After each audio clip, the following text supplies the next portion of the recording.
going to be talking about artificial intelligence in media. And before we do that, it is important to understand exactly what artificial intelligence is.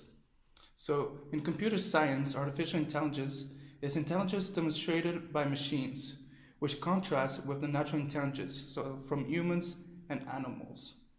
So, how does it exactly work?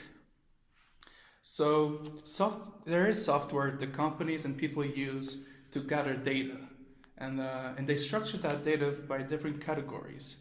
For example, it doesn't matter what category you want to create, but I'm going to use 3 different examples. So the first one is going to be persuasive. So, or how to write a persuasive text, how to have a persuasive ad, what kind of words are persuasive, and you put everything in the same folder. Facts, for example, in the news, what are the facts of particular events?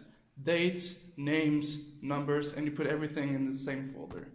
And same on who is your audience. So psychographics, demographics, everything that we learn in class and on the textbook on audiences and how to reach them. And this might seem a little bit familiar to you, but it is very similar to knowledge structures. So pretty much structuring data, it is building knowledge structures to those machines. And that's also what artificial intelligence is. There are some case studies where artificial intelligence had a really big role. For example, LA Times in March 17 of 2014, there was an earthquake in Southern California. And the LA Times, the very first story they wrote about that event was all done through an algorithm.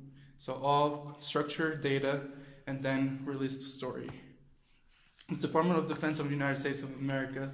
So of course, there's very few things that are public, but one thing that is really public about them is that they release a strategy on using artificial intelligence in their operations. And one of them is focusing on drone strikes to make them more effective, to have less casualties and having less innocent people being affected by it. And also in 2018 in China, they released the very first news anchor was completely done by artificial intelligence.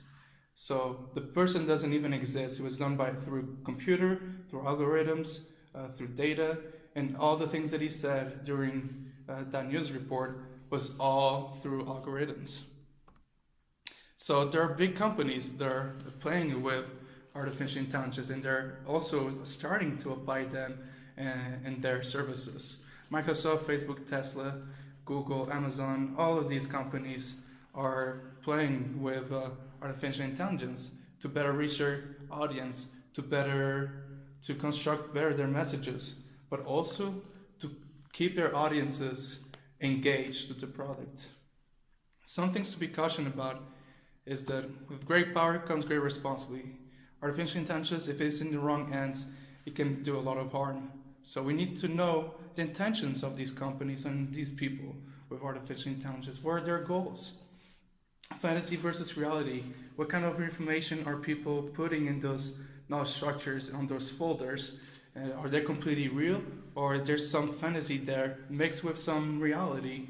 And because it is done through a computer and algorithms, it seems so convincing that we think it's reality. What about jobs opportunities? News anchor, are they going to disappear? Are we going to just focusing on machines to do that? Or even creativity, are we just going to rely on algorithms? And manipulation can be a lot more easy with this. So this was my presentation, and thank you for taking your time and listening to me. And I wish you all a very good day.